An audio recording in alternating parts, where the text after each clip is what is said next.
Thank you so much for coming. Welcome to Hyde Park Art Center.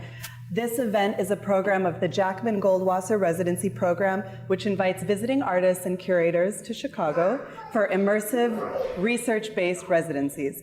So we connect artists to the wealth of resources in Chicago, including people, libraries, archives. The more hidden, the better.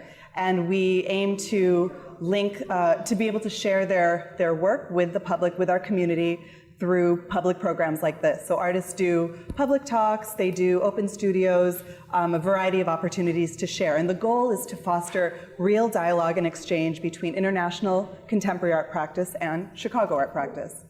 So we've had the pleasure of working with Ronit Porat over the last 7 weeks. And Ronit is in Chicago as part of a residency exchange called Chicago via Tel Aviv. And this is a partnership that we have with a wonderful residency program in Tel Aviv, Israel, called Art Port. And basically it created an opportunity for Ronit to participate in our program, and we sent a Chicago artist to Tel Aviv to participate in their program. And the goal of this exchange is to, one, make an opportunity for two artists to travel and get that experience, and also to consider the questions that artists are considering in each of these cities, related to politics, to sociology, to geography, and also foster a connection between the two artists. So I will turn it over to Ronit, who will be sharing a bit on her practice, which combines photography, archival research, installation, and many other things. She'll share that, and then I'll engage her in a few questions. And at the end of this program, it will end at 7 or so. We are going to head down this way for a community dinner, which welcomes Ronit to Chicago and invites our new residents as well to join us in a meal. And in that process, we're going to pop into Ronit's studio as well to see what she's been working on. Does that sound about right? Everyone can hear me still in the back? Okay. So I will turn it over to Ronit for now. Thank you all for being here.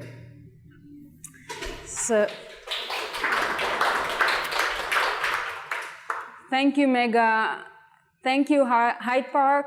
I'm really excited to be here, and I thank you very much. I couldn't have better hosts. So everyone is so generous here, and it's a unique place. You should keep it and be a guest as well. So thank you. I will start.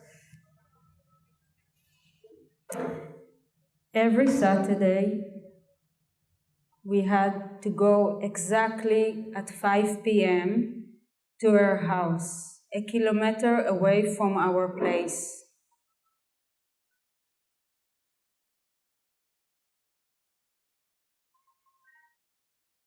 One time, she called me on a Thursday to help her.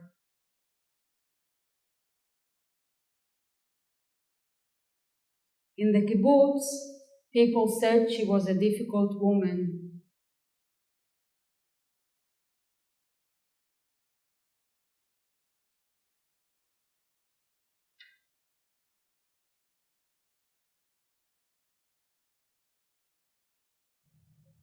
She was the best baker that I knew ever. She baked cakes of silence and freedom. She smoked 3 packages of cigarettes a day, and she worked as a bookkeeper.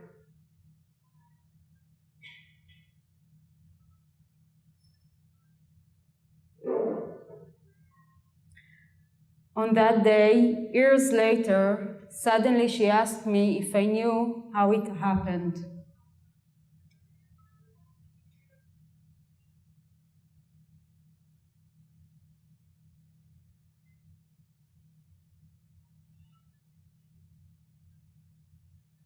So I was trained as a photographer in Jerusalem at Hadassah College, not Bezalel, not the academy. And in 2010, I went to Berlin, and I took this picture. This is my picture, and it was a poster in the streets. And I think somebody scrawled a mustache, and I have a feeling that somebody wrote SS. I went back to Israel and I understood that I'm interested in the woman inside the picture. I knew it's a picture by Mariana Brauslauer. She was a Jewish-German photographer, and it was a really interesting exhibition in the Berlinische Gallery in Berlin. And I went back and I discovered that Anne-Marie was a Swiss journalist, photographer, writer. She was a friend of Klaus and Erika Mann, the children of Thomas Mann, a famous German writer. She was addicted to morphine. She loved men and women. She loved traveling. She died in 1942, so this is the war already, but from a bicycle accident, which made me think that we are very connected. And I will tell you later maybe why. So I decided to create mutual memories between me and her, so you wouldn't know what's her and what's mine. And that was an installation I was working on. And I took an image from Leni Riefenstadt. She was a German did cinema, was responsible on the propaganda for Hitler, was a great, great artist. That's my opinion. And she did an amazing film in 1938 called In the Name of Olympia.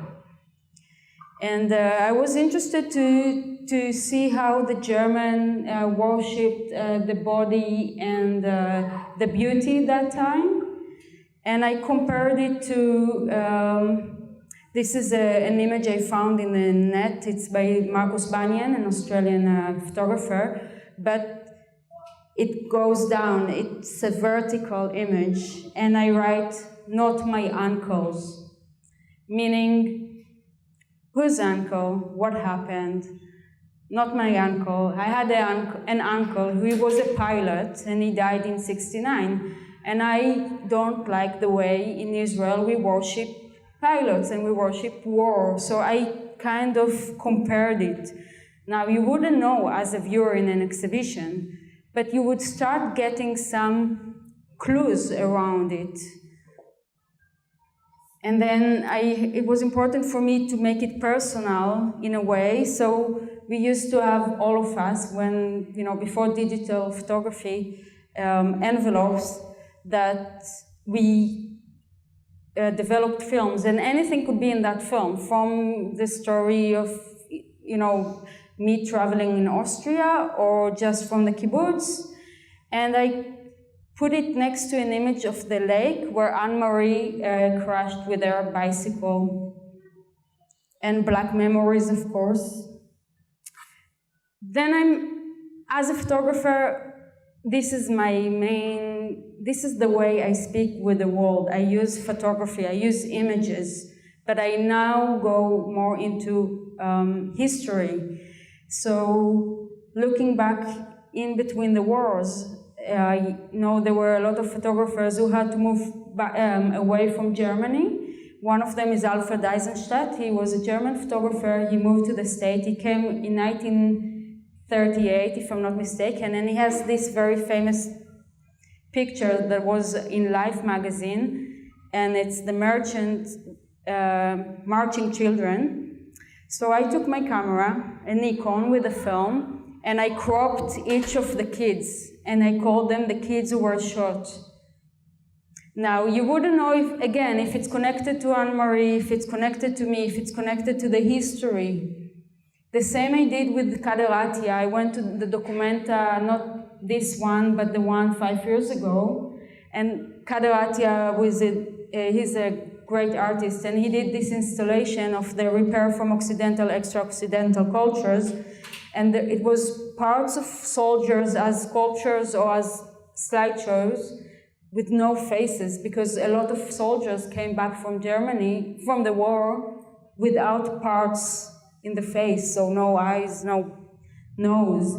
And then you see this broken nose, and I write, he got an arrow in his head.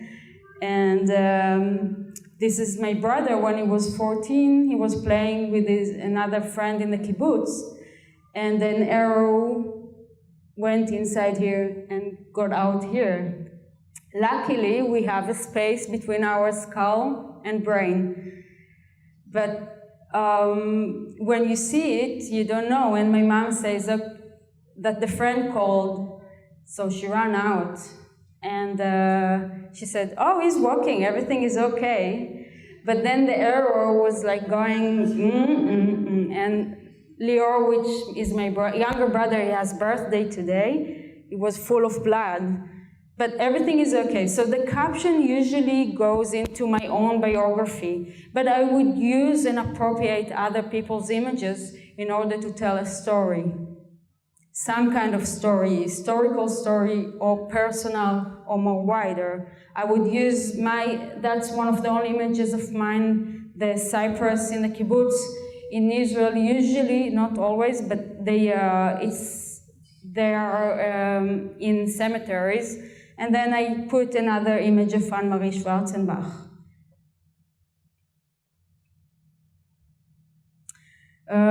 I like to appropriate images, and I especially like to appropriate Hans-Peter Feldman. He's a German photographer, and he appropriates other people's images. So I feel free to appropriate his images from him. Again, she threatened to jump off the bridge. This is about my grandmother who came here in '38 to Chicago, and she wanted to go back to meet the family, but she was already in love with my grandfather, and the story says that she wanted to go back to the kibbutz, to Israel. Now when I go here, I don't see many bridges that are so high, but I don't know, that's the story here. And this caption is from a very interesting film from 1925 by William Prager and Nicholas Kaufman. It's 90 minutes of silent movie that talks about the body in Germany, and I will show you a few minutes of it. The music, I didn't do the music. It's mixed.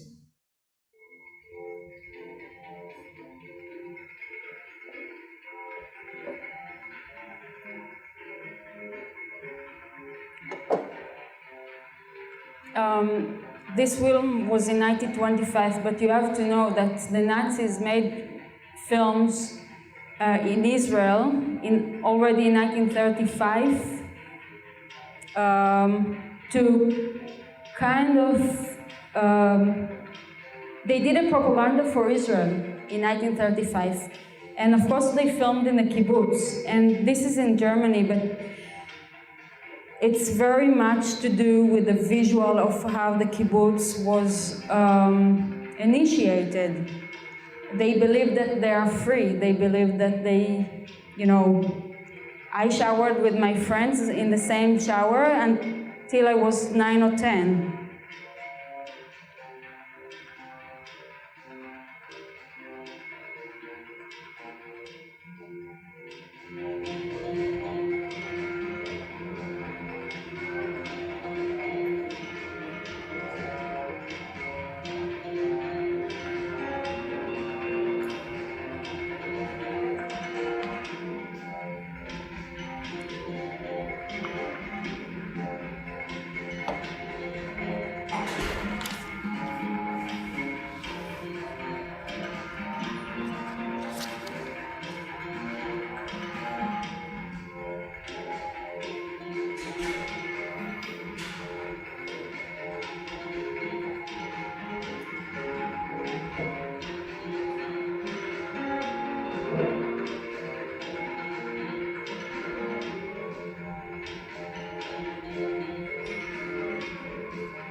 So go back to Anne-Marie Schwarzenbach and me and the mutual memories we had. So this is Mariana Braslauer, the one who took the first picture. That's a self-portrait that I manipulated. This is one of the images from the Bauhaus, where they, this is a special chair they designed and the skirt, and you see a mask, and there is a caption, "She cries every night." So who cries every night? What happened? Who's the photographer? Who's inside the mask? And then I appropriate this sculpture that was in Lee Miller's, that's from the same documenta. So Lee Miller was shot in the bath of Hitler by David E. Sherman. And I was interested in this sculpture, so I isolated it and showed it with the same images. So I collect images that will help me to tell some kind of narrative. Again, they said no one has seen. So who haven't seen? What didn't they see? Is it Anne-Marie when she died? Because it's been said that the mom let her die because she was not happy that she was addicted to morphine. But then there is this woman in the picture. We don't know who's the woman in the picture, and we don't know who took the picture. And this, a small creature that looks like a mask. They hid my sister's bike at the office of the kibbutz. So the bikes, why did they hide the bikes? Why in the office of the kibbutz? And then another kid that was shot. And this is the only image that Anne-Marie took in 1939. It's in Afghanistan. So this was an exhibition I did it at Indy. I'm in the gallery I'm part of in 2012. And this leads us to the third part. So as I said, I'm a photographer. I talk with photography, I use photography, I'm a straight photographer, I like photography, but since 2010, when I joined the Indie Photography Group Gallery, which is a collective in Israel, I stopped taking pictures. I started collecting images. I was more interested in collecting the images, in trying to understand the history of photography, trying to understand where it all comes from. How can I use, there's so many images in the world. It's too much. So I just had to go back and see what other people did. And I was collecting from 19th century images, some images especially from Germany in between the wars. And I was interested to see, everyone say that photography is a tool to learn about the truth, learn about what's real, what's objective. And I had questions about it, so I went to the 19th century, and this is Alfonso Bertillon, who was the first criminologist, and he was measuring our faces and parts of the body to see if he can make like if we all have some individual components. And he developed this method of anthropometric system. So the law enforcement it, and in 1879, the French police used it already to see if they can recognize from that criminals. In 1887, here in the state, Illinois was the first state to use this method for trying to recognize criminals. I think this is an interesting fact. And I was interested to see what happened to people who are getting arrested, what happened to people who, in Israel, they are being stopped by the police. Usually, I mean, 3 years ago we had, or 4 years already, we had the individual intifada, young people with knives or with guns going in the streets. Some of them wanted to kill, but some of them were mentally sick, or all kinds of stuff. So I was wondering, why do we straight say they are terrorists? So I'm interested in the tagging and profiling. I went to the mugshot, and usually, and you see here, prostitute, badger, so we are tagging all the time people, giving them numbers, and I was curious to see more and more mugshots. Suddenly I came across this image, and it says criminal, and obviously this is not a proper mugshot. It's not frontal and profile. She's without clothes, and I think somebody put a jacket on her. So again, I was interested to know, who is this woman? Why is she a criminal? Apparently, in Berlin, in the 20s, again, there was this Mr. Ulbricht, Fritz Ulbricht. He was a watchmaker. He had a workshop and a watchmaking, fixing watches in Berlin. And then in his back workshop, he opened a studio, and he took pictures of around 1,500 girls. And when I say girls, I mean girls. I mean from 14 till 20. He invited them to hear records, to get candies, to promise them that they will be a great cabaret dancers. And I found this book, and the book is written by two experts. One is, I wrote it, Dr. Eric Wolfen, who was an expert for juvenile justice. The other one, Dr. Felix Abraham, was a sexual forensic expert. So these people wrote the book in 1930, and inside the book there were 176 plates of this woman. I mean, different women, all kinds of women in different poses. Now in 1930,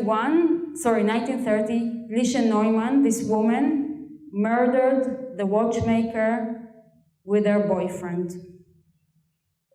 So I was interested to know what happened to them. And he was 58. He did selfie with them from time to time, and she was 16. I think it's very relevant for today. So I went to see, I mean, that's his street, and I was wondering, what can I do with the plates? What happened to these girls? I was curious to know what kind of photographer was he, because if he used photography, he must be something, you know, maybe is interesting.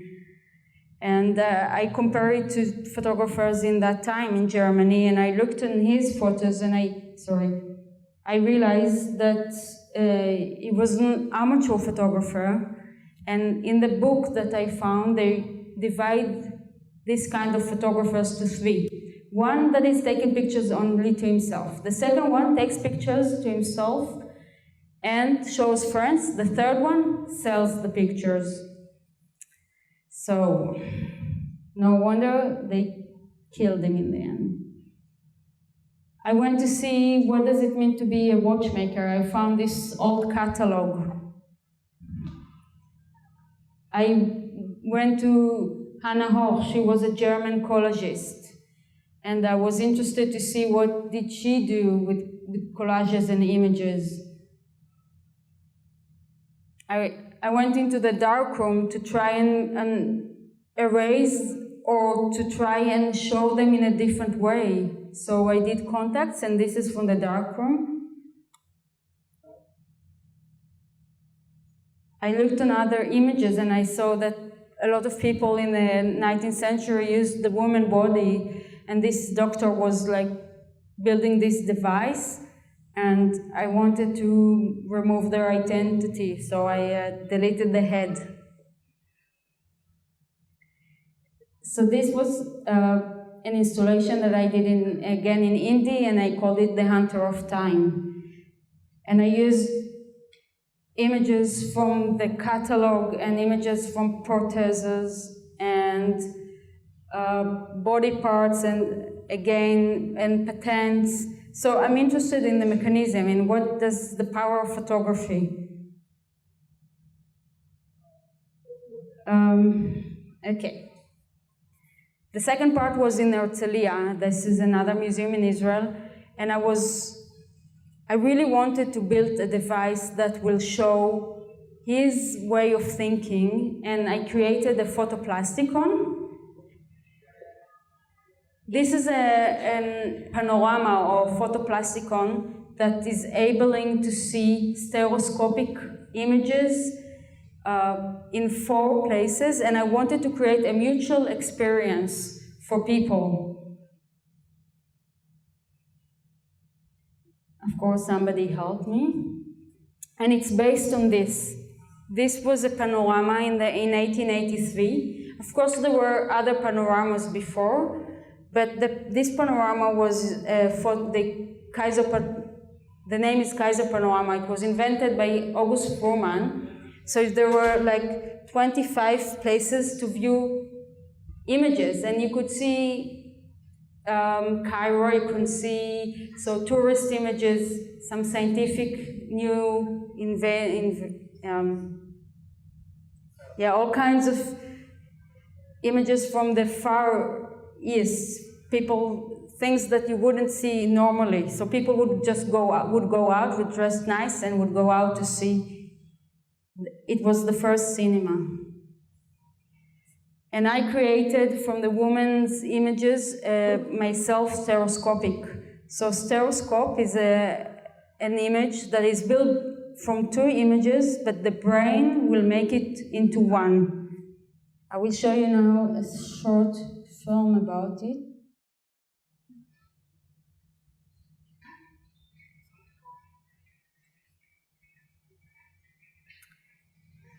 So you see it's quite big.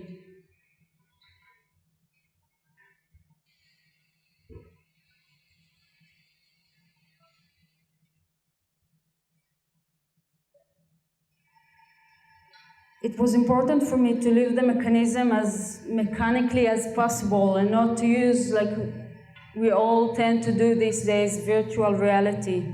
So we had to somehow set that the engine would still work when the picture would stop and continue. And each time it will stop, the light would go on. So you could see properly the image. It's based, as a kid, I really liked ViewMaster. So you see, you would go in, you would look inside and see one image.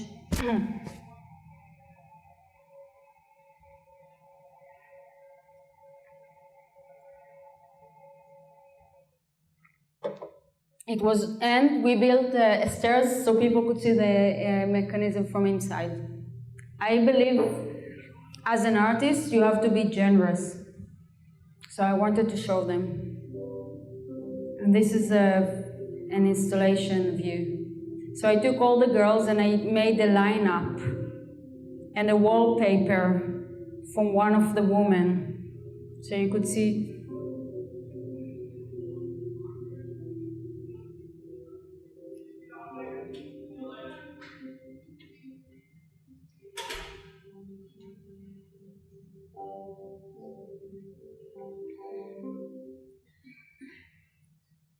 What was important for me as well is to replace the viewer. So inside this machine, this apparatus, it was his camera obscura. So I wanted us as viewers to peep inside his mind. that he would feel. How does it feel that people are looking on him and not the opposite? And I'm very much interested to know who's the victim and who's the victimized. If you say it like that, yeah. Just to show a bit how I built a collage. So this is one of the images. That's the original. This is Goethe, was a German philosopher. So I did that collage, and you would see it like that. So in order to create Stereoscope from 2D images into 3D, what you have to do is move one of them a bit. So you see this is a bit different than this one. If it goes to the right, it would pop. If it goes to the left, it would go back. And I use sometimes the positive and negative. All these slides were inside the machine.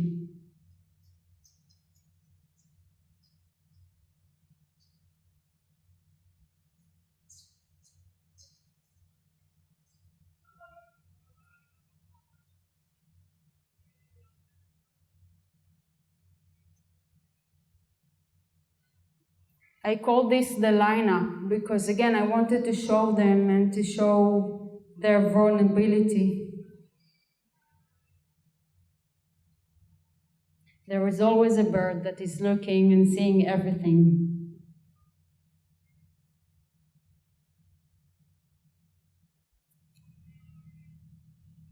It's a watchmaker, and the mechanism inside, of course, relates to a watchmaker, but I was interested to show, so I took a clock, I turned it down, I added another hand and put another girl.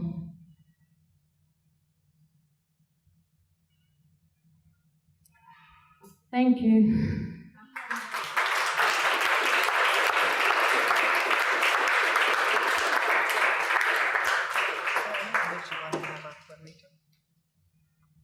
This one, maybe.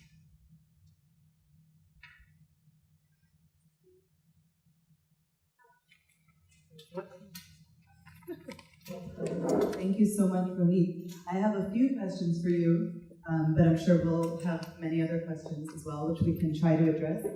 I also just want to mention, thank you for your patience with the very bright light.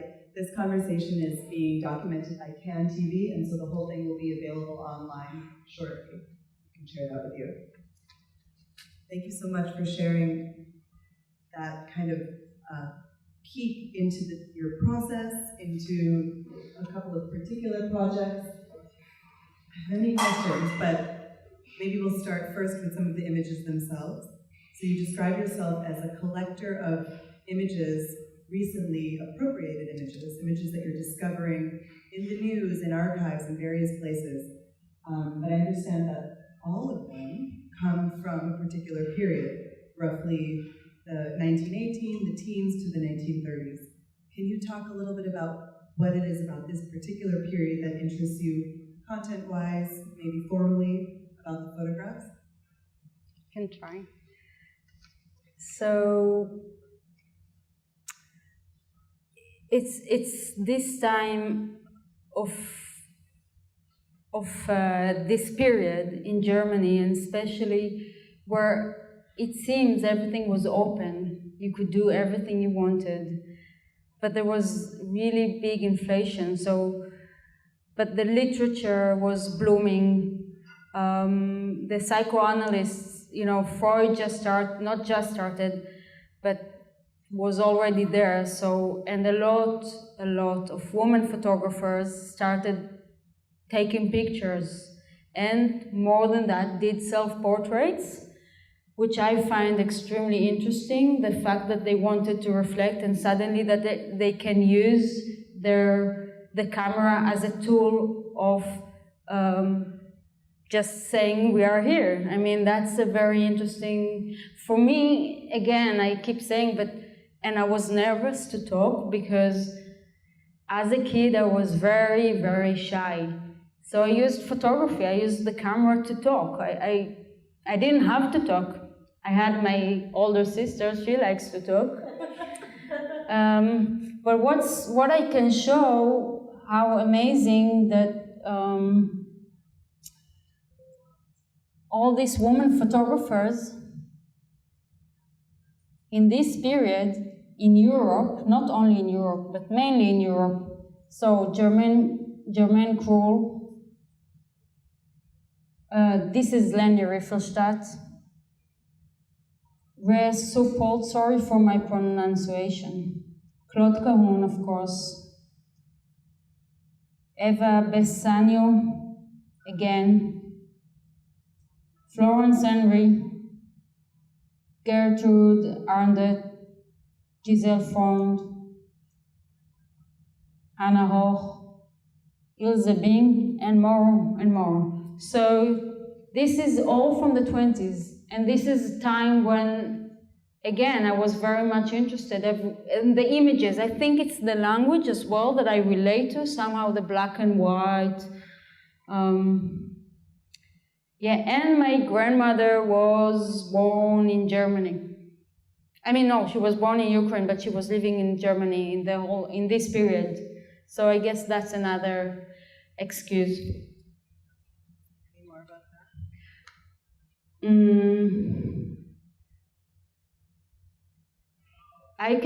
It's easier to relate to these images from this time and to distance myself. So in order not to tell my own story, I told the story of Anne-Marie, even though you would see the captions of my own story. I guess this is... That leads nicely into my next question, which is you take on a good amount of research in your work, and you're looking often at a historical subject or historical event, and it appears that your work is kind of outward-facing, outward-looking. You're in a way, you seem to play many roles. In a way, you're a bit of a detective, you're a bit of a researcher, many things. But I'm curious, how would you describe your presence in the work? Or how much do you reveal of your own story? Can you talk a bit about that? I know it relates to some of the captions, but there's a bit of a play between these sort of outside events and your own autobiography. Yeah. Yeah, I think as artists, it's easier for us sometimes to distance ourselves. And another thing that as artists, I can be a scientist, I can be a historian, I can be a detective. I can choose not to say that I'm an artist and just, be something. But I learned that research and history, it's an interesting tool that I can use in my art. The question that is how much we expose of our life. I think this is a big, big question. And for me, what drives me is very much of something that happened. Okay, we were talking about it, and I'm not sure. I was afraid. I'm always afraid to expose myself. I was living in the kibbutz. In the kibbutz, they all know everything about you. You want to leave your privacy very close to yourself. But when I was 13, we just came back from. We were in London for 2 years. My dad was working with trying to get some Jewish teenagers to Israel. And we came back, and he stayed in Holland, and we came back earlier for my bar mitzvah. In the kibbutz, they do bar mitzvah with girls and boys together. And 2 weeks after, when me and my older sister was in the Sea of Galilee, we went with our friends. My younger sister, Racheli, was killed in a car accident in the kibbutz by another man from the kibbutz. And this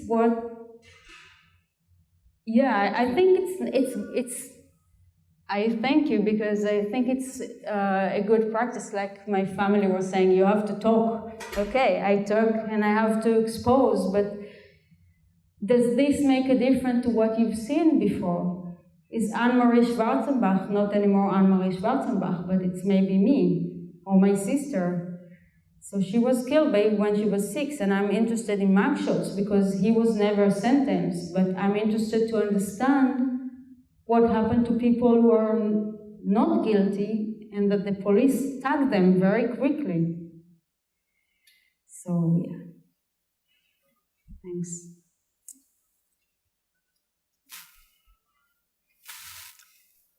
I guess the last question that I'll pose to you is about the idea of the images, back to the images that you're working with. You have a photography background. Photography and photographs play such an important role in your work, but it seems to me that you're really much more interested in images, the images produced by cameras, images produced by, that emerge from the collages that you make or other people make. And looking at the film that you shared with us, and I know there's a couple of other films, moving images play an important role in your work somewhere. Mm-hmm. Is there do you feel that, and even in the device that you created, you were creating a movement and kind of a choreography in a way of the images. Mm-hmm. And similarly, inside many of the images, you see the body in movement. There seem to be a lot of dancers or bodies participating in dance in some way. There's an interesting sense of how the images circulate and move. I don't know, I guess my question is, do you see yourself looking to make something that feels filmic or cinematic, or how does this play into what you're doing? It's complicated question and complicated answer. I will try. So yeah, obviously the way I collect images, it's time that I will start. I'm making a sequences. The next step would probably should be a book and a film. I think photography has the power to stop and say, this is what happened, look at that. No, it uses only the sight sense, not not the other senses. And I think in this time as well, we have to be open to all the senses. I'm not answering you. I don't know. I mean, I think I should do a film. I'm interested in movement. I'm interested in the body. And I told you I was growing up in a kibbutz. Again, this is something that is really, really, it can be just a small part in the biography, but in some ways, it's really affects the way you think about the body, the way you think about the space. The space is very important, but I left the kibbutz, but the kibbutz never left me. This is kind of, my parents are still there. A film, I can't answer that. I don't know.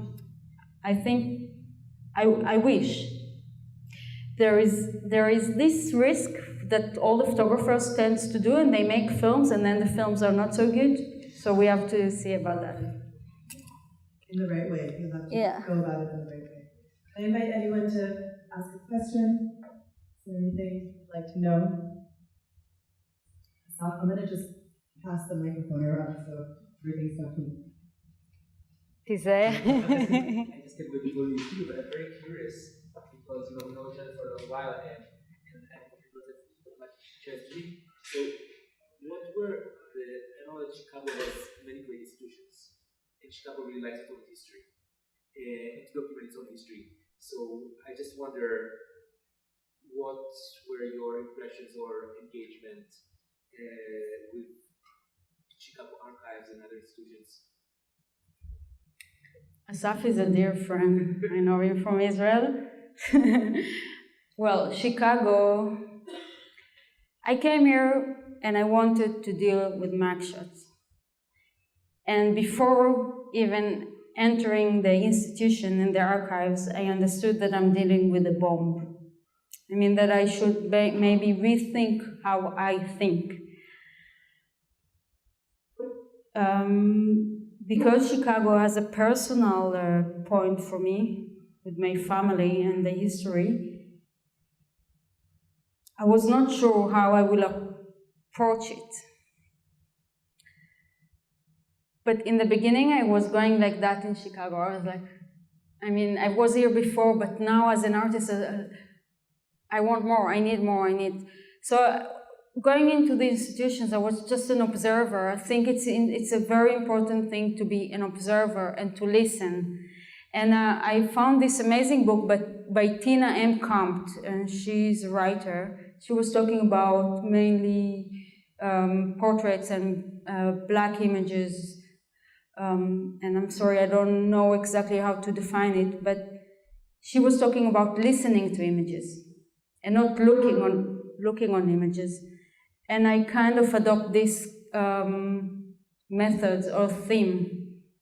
So I'm just now listening, and I really need to still find my way here in Chicago. I can't. I was an outsider in Amsterdam for the last year. I was living in Amsterdam. It was one of the most difficult years I had in my life.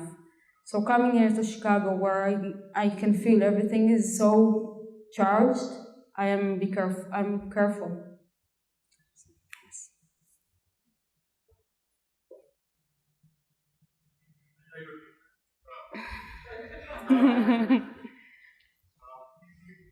Often use 2D images to make sort of simulated 3D images to those viewers. Mm-hmm. What prompts you to do that? It can give you like the option of past and future, like combining past and future and present, 2 points of view. I believe everything has 2 points of view. I cannot be so definite. It helped me like to kind of make 1 and 3D, and and it makes the image more alive. This is maybe me trying to see how I can use photography to say something for me. And I wanted this specific apparatus that I made is to create this both nekudat mabat, like point of view. So 2 point of view, 2 directions. Yeah, that was important for me, so that's why I use it. I was curious about how the individual image that you make or you appropriate relates to the whole, because it seems like a lot of the work goes back to Mega's question about something, the sequences of the filmic nature of the work. So for you, is it necessary to have the sequence of the installation? Is that, or say, the piece, or is it the single image? What's that dynamic about? It's definitely important that there would be sequences and that there would be more images, because in order to tell a story or a narrative, I believe you need to have some images together. I think I behave more sometimes like a storyteller or curator. I don't want to use this, but always, the one image should be very strong. So, but I can show a few images. So I show, for example, I have a scissors that I put the scissors not only in one work. I would repeat images. I use images when you put a scissors next to the sculpture. Well, it will take me. I remember them. Yeah, it will have a different meaning when the scissors would be by themselves. And I would say, this is Hans-Peter Feldman. I would say, no, this is mine. I connect it to the sculpture. It has more meaning. It has more depth to the history. I can relate to it, or I want the story to connect. So maybe it's like a detective as well. Vocabulary. Yeah, it's like a vocabulary. Yeah, it's my language.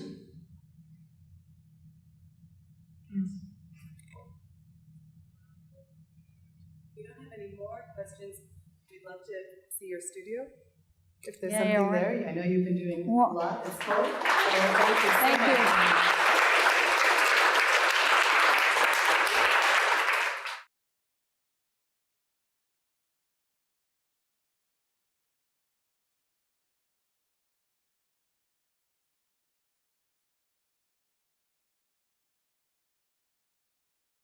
you.